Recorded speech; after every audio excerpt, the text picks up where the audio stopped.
Hey everyone, and welcome back to my channel. We're continuing on with our Quilting 101 series, and today we are at the basting our quilt stage. So we're going to talk about how to baste a quilt. Now there's a couple of ways you can do it. I'm going to tell you which way I prefer, of course, just because I've tried a couple different things. So the first way, and probably the most common way, is to pin baste your quilts. So this is a set of, they're actually kind of bent a little bit, and I'll do a close-up so you can see these, but they're just safety pins. And if you're going to want to pin baste your quilt, the best thing to do is put basting pins approximately 4 to 5 inches apart. So I kind of use my hand as a guide. Now what that means is that you're going to need a lot of pins. The good news about pin basting is that you don't have to keep buying new pins. You can reuse them over and over, and so you're kind of saving money in that way. You also don't need to worry about any kind of fumes or anything like that, if you were to spray baste your quilts. So this is a good option. My only problem with this, and I don't pin baste my quilts anymore, is because I've tried a couple of different times. I've tried putting my pins closer together.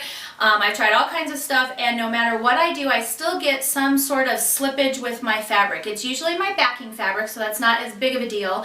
But it can also be the front quilt top, and as you're quilting, your quilt will get like pushed around just from the pressure of the quilt and the pressure of your machine and all of those kinds of things. And so your quilt top can kind of start pushing. Now if you're going to pin baste, we'll talk about this in the free motion quilting, it's best to start in the center and then kind of work your way out so you're smoothing your quilt out as you go. I'll show you a little sample of how to pin baste as well, just in case you're curious.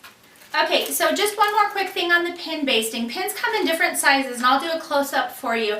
I would go ahead and go with the smaller ones. I think these are about an inch, if not just a little bit less.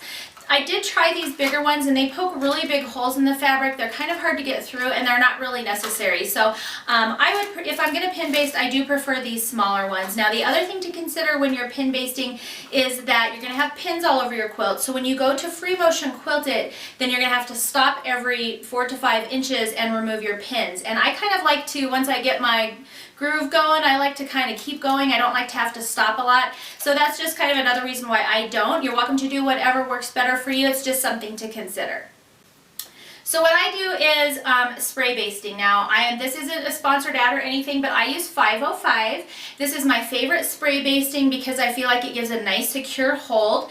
The downside, of course, with spray basting is you need to be able to do it in a well-ventilated area, just so that you're not breathing in fumes. And then you're also going to kind of want to watch for, if you're spraying around the edges, that you don't have a lot of overspray. So you might need to protect your surface that you're spraying on. I have done it outside if it's a nice, not super windy day, but then your quilt also maybe gets dirty. So it kind of depends on what kind of locations you have to do that. Now, the reason that I spray baste and the reason that I like this is because I feel like it's much more secure. So what I have found using this is I don't need quite as much of an allowance of extra batting and backing around the outside of my quilt, because once you spray it down, it's basically glue, and so your quilt doesn't really move around hardly at all when you're quilting it. So I have done quilts before where I had just probably a ½ an inch left over of my backing because I miscalculated, and it was totally fine because I had spray basted and it didn't push any fabric or anything like that.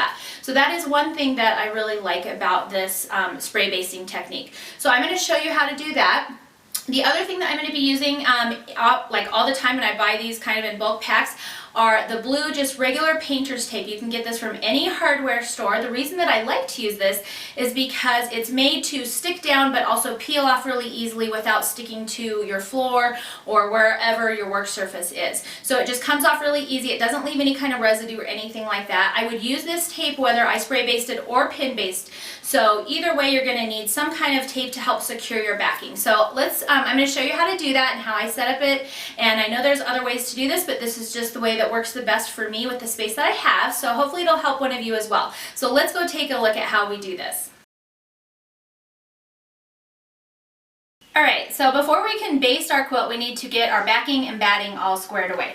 So how I do that is I'll take my finished quilt top, and I happen to have one right here, and you just need to measure the length and the width of your quilt top. Now, depending on the size, you might need to get out like a measuring tape or something like that. I have a nice mat right here on my table, so I'm just going to fold it in half because that's easier for me to figure out my measurements. And then I'll just double whatever my measurement is. So let's measure, this is the width I believe first. So I just folded my quilt top in half and then I just lined it up down there with my 0. And as you can see, it goes clear over here to, what is that? 37 inches. All right, so since I folded my top in half, we're gonna have to double that number, which gives us 74. And then we're gonna do the same thing, only with the width of our quilt. All right, so the next thing I'm going to do, because I don't really like to do quilt math, is get out my backing and binding calculator. This is the Quilter's Paradise one again. And it just starts out asking your width of fabric, so you're just going to want to put that one in. It defaults at 43 inches, which is what most bolts are. So unless you're using something different, you can change that or just leave it. Then for the width, I'm going to go ahead and punch in my 60. The length I had, I think, was 76. And then I'm going to give myself 2 inches overage right here. If you were doing the pinning method for basting, then I would give myself 3 to 4 inches instead, because you're going to have a little bit more shifting. 2 inches is totally plenty if you've spray binded. And then you just hit calculate, and then it's going to tell you, okay, I need 4.5 inches or 4.5 yards of fabric if my quilt runs 60 by 76, or 3 5/8 if it's the opposite direction. So that'll help you if you're deciding on directional fabric like I had talked about before. So now I know how much fabric to get. So now let's prepare our backing. Okay, so now that I have my backing, I just go ahead and remeasure to make sure that I have the width of my quilt plus a couple inches extra on both sides. So then I have my yardage, and this is folded in half. So this is how it came off the bolt. The salvage ends are together down here. So I have 4 layers of fabric. Next, I'm going to get out my ruler, and I'm just going to trim as close as I can to the edge here because it's folded in half, and I just want to separate it, because what we're going to be doing is sewing both of these pieces together to make it 80 inches wide instead of 42, which is your regular bolt width. Okay, so I'm just going to kind of line it up, and I'm lining my ruler edge down here on my fold. And it doesn't have to be precise because you gave yourself some extra overage, but I just try and not waste my fabric if at all possible. Now the reason this isn't cutting quite as well is because I've got this mat on my table, and this is great for protecting my table. I sew in my dining room. However, it's not a great surface to cut on, so I use my other mat if I'm doing any kind of major cutting. But this one, it doesn't have to be perfect, so we're good to go. All right, so this is now cut in half, and what we're going to do next is take it over to the sewing machine and just sew down the edges to combine these pieces. Now, because we're not really worried about a 1/4 inch seam or anything, I'll probably just sew along the salvage. You can see the salvage dots on the fabric, and we'll take a closer look at that. But you don't have to be super precise. You just want to have a straight seam. So whether you're sewing a 1/2 inch to cover up salvage, whether you want to cut that off and sew a 1/4 inch, it's up to you. It doesn't really matter. Okay. So I have my backing now, and it's just right sides together. Remember, if you have a directional print, you'll probably have to flip one side over so that you are keeping the print going in the same direction. But this one doesn't have to, we don't have to worry about that for that. I'm just going to go ahead and sew a straight seam all the way down, attaching both these pieces. Remember, right sides together. And I'm going to go ahead and just follow this little line. I don't know what that is. It looks like about 5/8 of an inch, or just maybe it's a 1/2 inch actually. All right.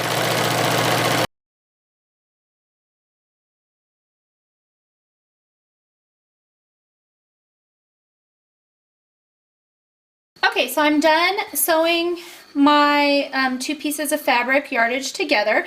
I've trimmed up my seam to a 1/4 inch. You can do it before or after, it really doesn't matter. And then I'm just going to hit this with my iron, and I open mine, I press my seams open. I just kind of prefer that on the backing. I don't know, I suppose it doesn't matter if you press them to one side or not. I will also take my iron and go over this entire piece just to kind of get out any crinkles or any folds that were in it from being on the bolt or folded up in my stash or whatever. So I'm just going to go ahead and finish doing that, and then I will meet you in my kitchen to get this quilt basted.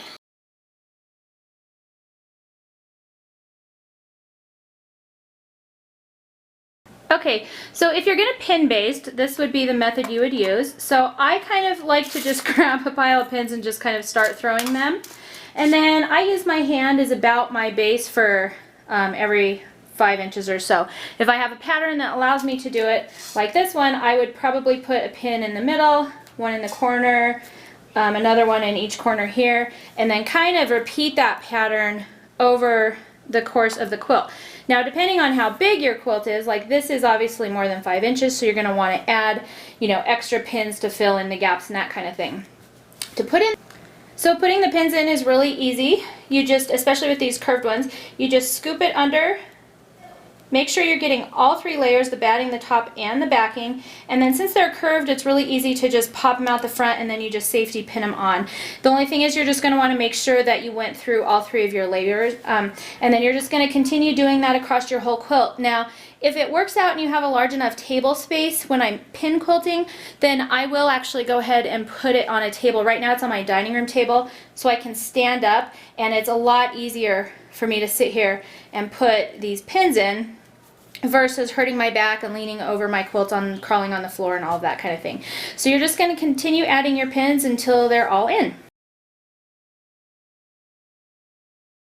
The first thing I'm going to do is clean off my floor and open my windows just so I have proper ventilation.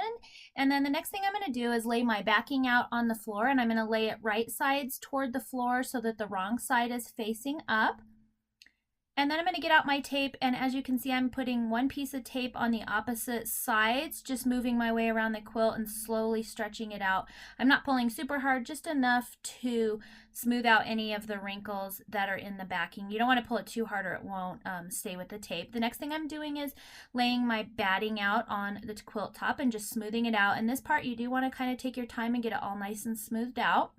And then the method I use is just to roll it down about to halfway, and then I'm going to spray it pretty well with my 505 basting spray, and then just fold it up and slowly smooth it out as I go. And then I'm going to turn around and repeat that process on the other side of the quilt.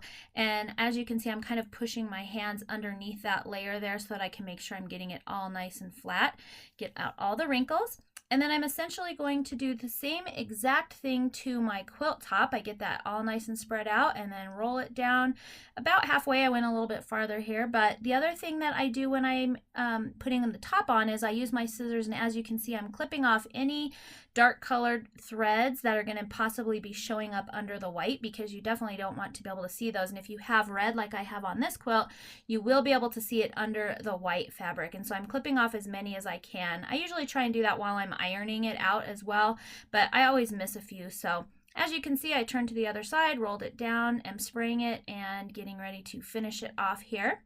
And then I'm going to take my scissors, cut off any extra overage, and get my quilt top up off the floor. Alright guys, so those are my tips on how to baste your quilt. I hope that it helped some of you guys out. Let me know if you have any questions or concerns. I'm happy to do my best to answer those. You can send me an email, you can comment on this video, whatever works best for you. As promised, I have another fun giveaway today. Fat Quarter Shop is sponsoring a giveaway for these OmniGrid scissors. They're really nice little sharp scissors, and they're a great addition to your sewing stash. So if you'd like to enter to win those, I'll put my link to my blog below. You're going to head over there and enter to win. And I hope you are enjoying this video series, and I will see you next time.